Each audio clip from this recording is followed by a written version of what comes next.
सान्वी, हम्म, काय करते बाळा? पुस्तक वाचते. येतो तुला वाचायला?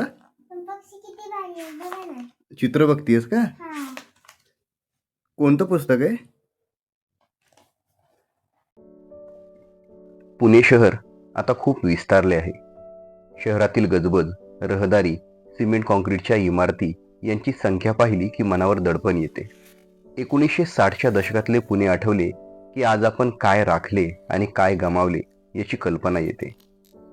1960 ते 1970 या काळात इथे पक्ष्यांची एवढी गजबज होती की इथे पक्षी अभयारण्य असावे असे वाटे. पुण्यातील पक्षी आणि त्यांचे संवर्धन म्हटले की बऱ्या वाईट आठवणी आपल्या मनात दाटतात. त्यावेळी पुण्याचा नदी किनारा, टेकड्या या जशा पक्ष्यांनी समृद्ध होत्या, तद्वत पुण्यातील काही वृक्ष समूहही पक्ष्यांच्या वास्तव्याबद्दल प्रसिद्ध होते. आज पक्ष्यांचे अधिवास नष्ट झाल्यामुळे यातील काही पक्षी आता पुण्यात आढळत नसतील, तर काहींचे नव्याने आगमन झाले असेल. आजच्या पुण्यातही कुकडोलकरांना पक्ष्यांची भरपूर विविधता आढळली हे विशेष. हे पुस्तक पुण्याच्या वाढत्या पसाऱ्याचे, वाढत्या गर्दीने संचित झालेल्या नागरिकांना दिलासा देणारे आहे हे नक्की.